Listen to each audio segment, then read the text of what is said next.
हरे कृष्ण राधे राधे भक्तों, आप सभी का स्वागत है आपके अपने चैनल पर संदीप भक्ति ज्ञान गंगा में।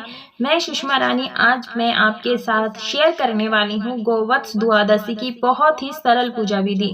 भक्तों, कार्तिक कृष्ण पक्ष की द्वादशी को गोवत्स द्वादशी बछ बारस या वसु बारस के नाम से जानते हैं। गोवत्स द्वादशी धनतेरस से एक दिन पहले मनाया जाता है। इस दिन गाय और बछड़े की पूजा की जाती है। इस दिन नंदिनी गाय की भी पूजा की जाती है। कुछ लोग आज के दिन नंदिनी गाय के लिए भी व्रत करते हैं। जो लोग ये व्रत पूजन करते हैं वे इस दिन डेयरी प्रोडक्ट नहीं खाते हैं, यानी गाय का दूध दही मक्खन नहीं खाते हैं। भैंस का दूध दही यूज कर सकते हैं। आप चाहे तो बिना व्रत करे भी साधारण सी पूजा कर सकते हैं। कुल मिलाकर के गौ माता की पूजा करनी होती है तो गौ माता की पूजा करने के लिए गाय बछड़ा सहित मूर्ति या फोटो रखें, या श्री कृष्ण के साथ यदि गाय है तो आप वे भी स्थापित कर सकते हैं, पूजा में रख सकते हैं। आटे की लोई बना ले। इस प्रकार से देखिए, मैं आपको कुछ पूजा सामग्री दिखा रही हूँ जो गोवत्स द्वादशी में लगती है। तो देखिए, मैंने यहाँ पर हल्दी ली है, अबीर लिया है, कुमकुम लिया है, रोली, चंदन लिया है, साथ में अक्षत लिया है आसन लगाने के लिए। उसके बाद हमने यहाँ पर जल लिया है शुद्धिकरण पवित्रीकरण करने के लिए। बायना निकाला है, इसमें मैंने कुछ चने रखे हैं। आप यहाँ मूंग मोठ बाजरा भी रख सकते हैं। अगर यहाँ पर किसी को भीगे हुए रखे जाते हैं तो आप भीगा हुआ भी रख सकते हैं। आज के दिन गौ माता का पूजन किया जाता है। धूप दीप बना ली है, दीप माचिस रखा है, वस्त्र रूपी कलावा लिया है, इत्र रख लेंगे और साथ में कपूर लिया है। और गौ माता को खिलाने के लिए मैंने यहाँ आटे की लोई ली है। इस प्रकार से आप बना ले। और साथ में कुछ अर्पित करने के लिए मैंने काले चने लिए हैं, आप भीगे हुए भी ले सकते हैं। मैंने पंचमेवा लिया है, साथ में गंगा जल लिया है। इस प्रकार से, क्योंकि हम जब शुद्धिकरण करेंगे पवित्रीकरण करेंगे उसमें डालेंगे। भोग जल का भोग लगाने के लिए एक लोटा जल लिया है, मैंने टीका कर रखा है साथ में। और इस तरह से कुछ फूल चाहिए, आप इसको बिना फूल के भी इस पूजन को कर सकते हैं। गाय के लिए हमने यहाँ दुर्वा लिया है, बहुत सारी दुर्वा भी ले सकते हैं, हरी घास ले सकते हैं।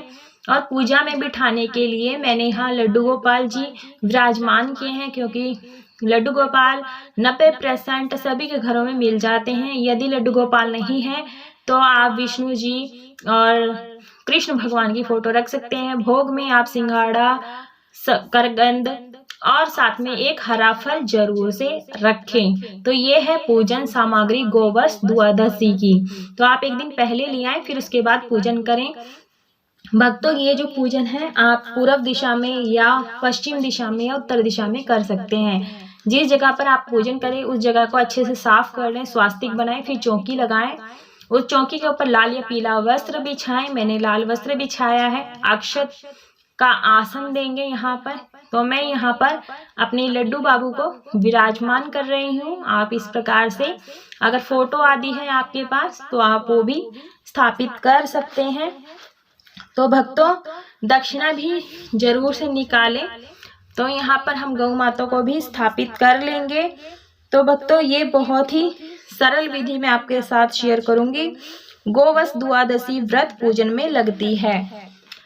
तो भक्तों, जो ये पूजन है हमें प्रदोष काल में किया जाता है, यानी यदि जैसे गोधूली बेला होती है उस समय किया जाता है। धूप दीप हमने यहाँ स्थापित कर लिए हैं। अग्नि देवता को ध्यान करते हुए हम यहाँ पर धूप दीप प्रज्वलित कर लेते हैं।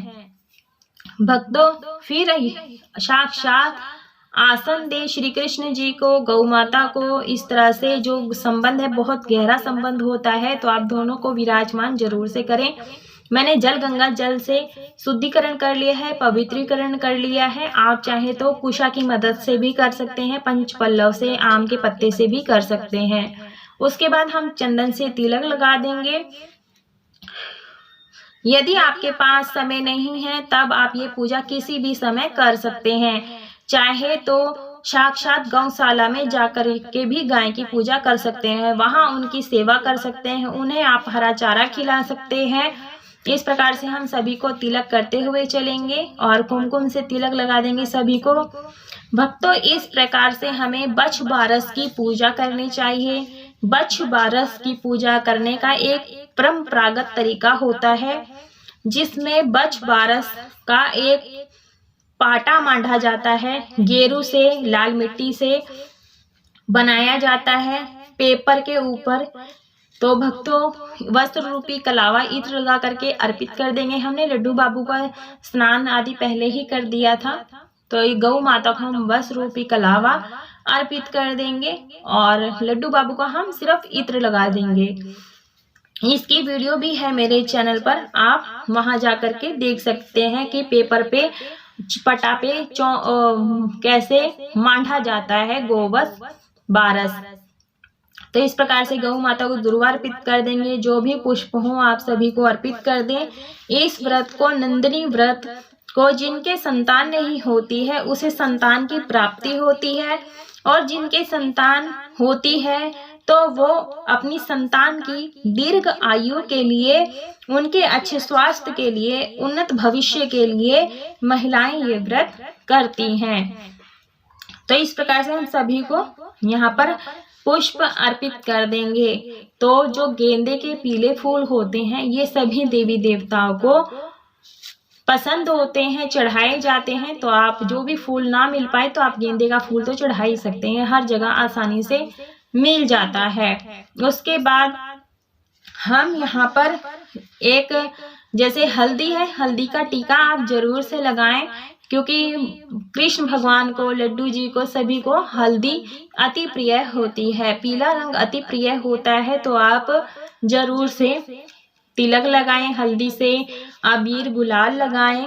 भक्तों, जो ये पूजन है शाम के समय प्रदोष काल में गोधूली वेला में की जाती है। आज के दिन महिलाओं को कुछ काटना नहीं चाहिए, चाकू नहीं चलाना चाहिए, सुई धागे से कुछ भी नहीं सिलना चाहिए, इससे हमें बचना चाहिए। आप चाहे तो ये व्रत नीराजल भी रख सकते हैं और फलाहार भी रख सकते हैं, लेकिन हमें इसमें कुछ भी काटना नहीं। इस प्रकार से हम धूप दीप दिखा देंगे, इस प्रकार से गौ माता को, लड्डू गोपाल जी को। इस प्रकार से भक्तों, आज के दिन कहीं कहीं पर मूंग मोठ बाजरा भी चढ़ाया जाता है। एक जल का लोटा रखेंगे, उस पर 7 टिकियां लगा लें आप, चाहे आप एक टीका लगा लें चंदन रोली से। और इस प्रकार से हम जल का भोग लगा देंगे तुलसी पत्र डाल करके। और गौ माता को लोई चढ़ाने का विशेष महत्व रहता है। पूजा के बाद में इस लोई को गौ माता को खिला देते हैं।